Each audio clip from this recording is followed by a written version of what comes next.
नाजरीन अस्सलाम वालेकुम। सियासत टीवी में आप सबका इस्तकबाल है। मैं हूं माजिद खान और आप देख रहे हैं कौमी खबरनामा। सबसे पहले देखते हैं सुर्खियां।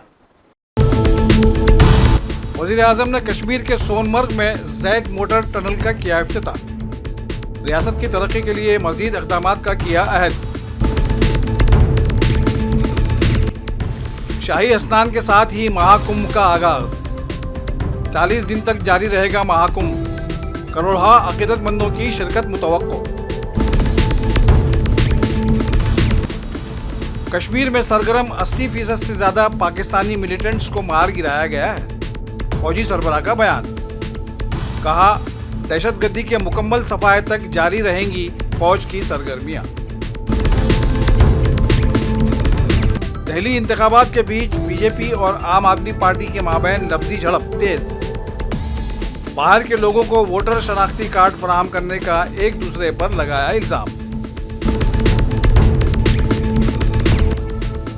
और शुमाली हिंद में ठिठुरती सर्दी से अवाम बेहाल।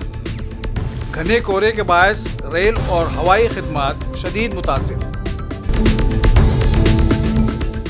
सुर्खियां आपने मुलाहिजा की और अब पेश है खबरों की तफसील।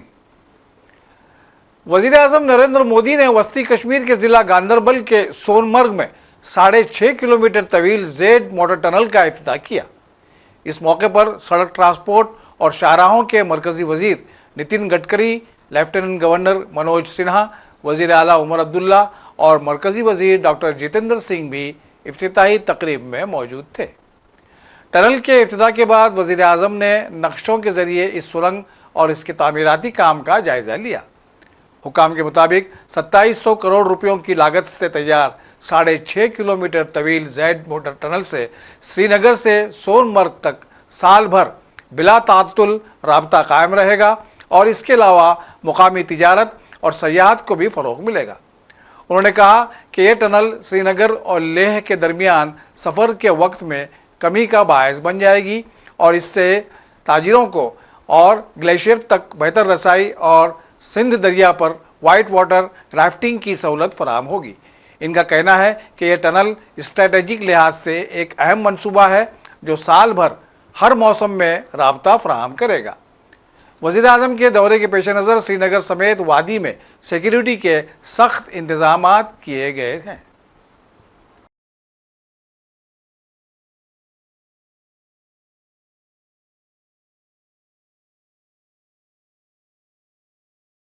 सोनमर्ग टनल के इफ्तिताह के बाद मुनाकिदा तकरीब से खिताब करते हुए जम्मू कश्मीर के वज़ीर आला उमर अब्दुल्ला ने वज़ीर आज़म नरेंद्र मोदी की सताइश की और कहा कि महज 15 दिन में 2 बार कश्मीर का दौरा करके उन्होंने रियासत की तरक्की के लिए काम किए हैं।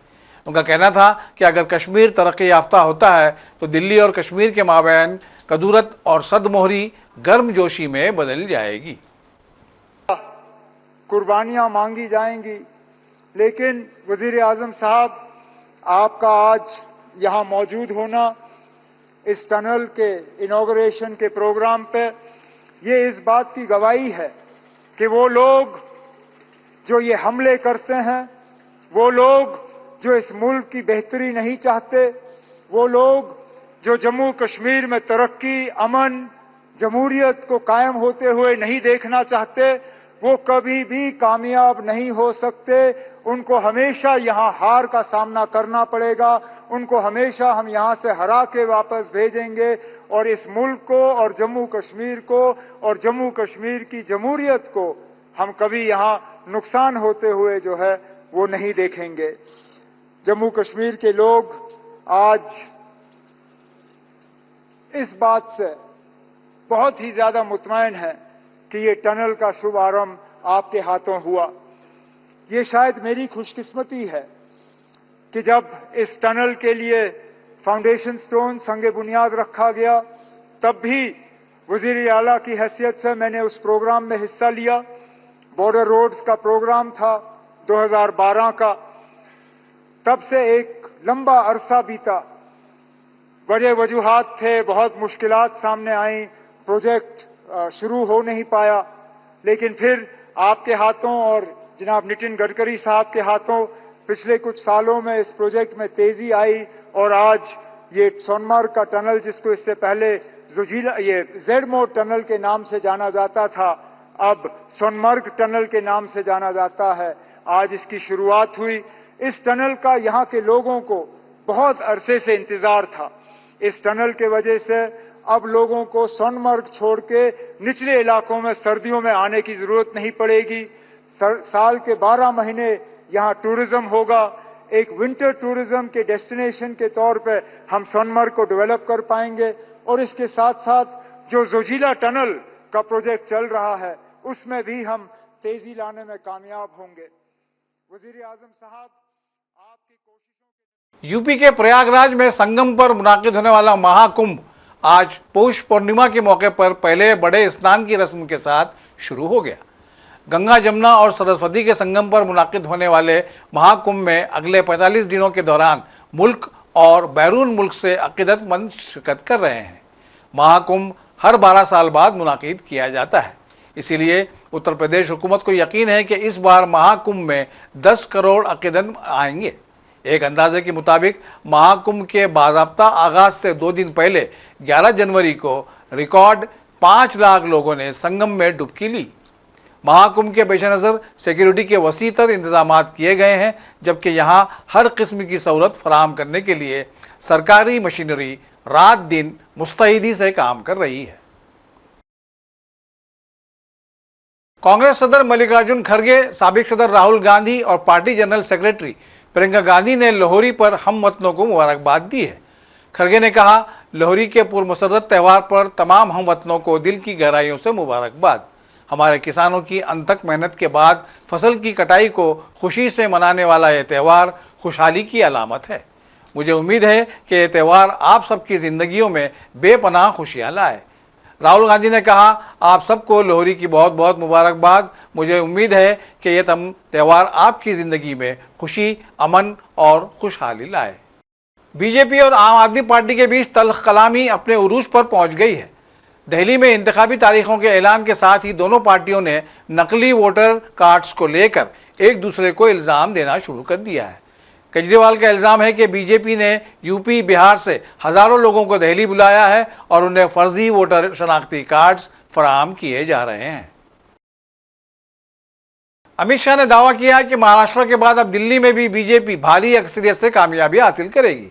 उन्होंने ऐलान किया कि महाराष्ट्र की पंचायत और बल्दी इंतखाबात में भी बीजेपी शानदार कामयाबी हासिल करेगी। ऐसा न हो जहां 250 से कम सदस्य हो, ऐसी भारतीय जनता पार्टी बनानी है भाइयों। ऐसी आने वाले 1.5 महीने में जी जान लगाकर न केवल 1.5 करोड़ का लक्ष्य, हर बूथ में 250 सदस्य का लक्ष्य लेकर आगे बढ़ना है। और भारतीय जनता पार्टी का व्याप समूचे महाराष्ट्र के अंदर, एक एक बूथ के अंदर, एक एक शक्ति केंद्र के अंदर, एक एक तहसील के अंदर आगे बढ़ाने का काम हमें करना है। और इसी वर्ष के अंदर मुंबई, नागपुर, पुणे, छत्रपति संभाजीनगर समेत सभी म्युनिसिपल कॉरपोरेशन, सभी नगर परिषद और सभी जिला पंचायत का चुनाव आ रहा है। विरोधियों को एक भी जगह बैठने की न मिले, इसकी चिंता आप सभी को करनी है। भाइयों बहनों, विकास की चेन तभी संपूर्ण होती है जब पंचायत से पार्लियामेंट तक आप भगवा लहरा दो, तभी विजय होती है, तब तक विजय नहीं होती। पंचायत के अंदर भी भाजपा। दूसरी तरफ साबिक वजीर आला अरविंद केजरीवाल ने शुमाल मगरबी दिल्ली जिले में शकूर बस्ती का दौरा किया और इल्जाम लगाया कि बीजेपी झुग्गी में रहने वालों की फलाह के बजाय जमीन पर कब्जा करने को तरजीह दे रही है। उन्होंने लेफ्टिनेंट गवर्नर वी.के. सक्सेना पर भी जमीन इस्तेमाल का कानून तब्दील करने का इल्जाम लगाया। केजरीवाल के इस इल्जाम से वी.के. सक्सेना काफ़ी नाराज हो गए हैं। उन्होंने इसे झूठा और गुमराहकुन करार दिया। लेफ्टिनेंट गवर्नर ने केजरीवाल से ऐसा करने से बचने या दिल्ली डेवलपमेंट अथॉरिटी DDA की कार्रवाई के लिए तैयार रहने के लिए कहा। उन्होंने केजरीवाल के इल्जामात की तरदीद करते हुए कहा कि DDA ने न तो इस कॉलोनी में ज़मीन इस्तेमाल में कोई तब्दीली की है और ना ही कोई बेदखली या इन्हें नोटिस दिया है। सक्सेना ने केजरीवाल पर लोगों को गुमराह करने का इल्जाम लगाया। हिंदुस्तानी फौज के सरबराह जनरल उपेंद्र द्विवेदी ने आज इंकशाफ किया कि गुज़िश्ता साल मारे गए 60% शिद्दत पसंद पाकिस्तानी नजात थे। उनका कहना था कि आज तक वादी और जम्मू के इलाके में फौज की कार्रवाई में जो अलहदगी पसंद मारे जा चुके हैं और इनमें से 80% का ताल्लुक पाकिस्तान से था। उन्होंने कहा कि अब जम्मू कश्मीर में सूरत हाल मुकम्मल कंट्रोल में है। Enhancing our cumulative combat effectiveness, and now we have also been approved the emergency procurement for CT ops, because we have carried out a major induction of regular troops in the Poonch Rajouri area as well as in the valley. So therefore, there is a requirement for some additional equipment. As for the fields are concerned, it's firepower and lethality, protection and mobility, and we are looking at night to be fought as day. As far as drone and counter drones are concerned, we are looking at no scaling as of now because it's an evolving technology. So we will need new structures, we will need new kind of drones and new scaling. So based on the operational requirement, we are working towards that. As of now, I call it eagle on the arm for every soldier. What you also hear, the new term which is coming as FPV for the drones. As far as the artillery is concerned, the mediumization process is on, and 155 mm caliber has been kept as the main caliber. As far as the mechanized platforms are concerned, we are on our path for modernization with respect to the FRCV, FICV, light tanks, and wheeled AFVs. Aviation, LCH induction has already commenced.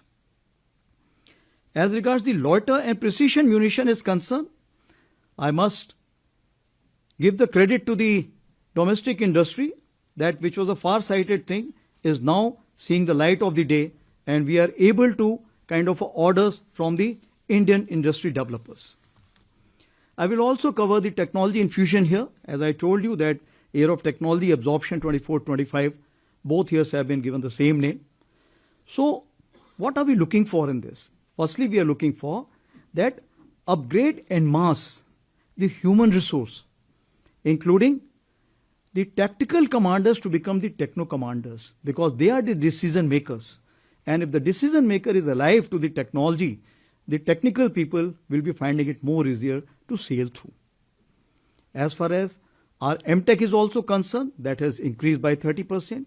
Similarly, the NDA syllabus which has been concerned, which is undergoing a major change, and probably by year 26 we should be able to see that on ground. Similarly, our promotion examinations, courses of instructions. Delhi में यूं तो बारिश नहीं हुई है, लेकिन ठिठुरने वाली ठंड का दौर जारी है। लोगों को धूप के दर्शन नहीं के बराबर हो रहे हैं। महकमा मौसमियात ने अब अगले 3 दिनों के लिए कोहरे का येलो अलर्ट भी जारी किया है। मंगल और चारशुमे को भी वेस्टर्न डिस्टर्बेंस का असर देखने को मिल सकता है। आज कहीं कहीं हल्की बारिश होने के आसार हैं।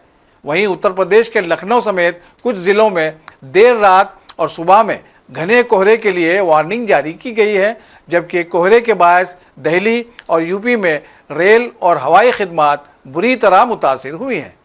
उधर कश्मीर में बर्फबारी गो के रुक गई है, ताम सर्दी अपने शबाब पर है, जबकि वादी के मुख्तलिफ इलाकों में कम से कम दर्जे हरारत -8 नोट किया गया है। IPL 2025 के 18वें सीजन की तारीखों का ऐलान कर दिया गया है।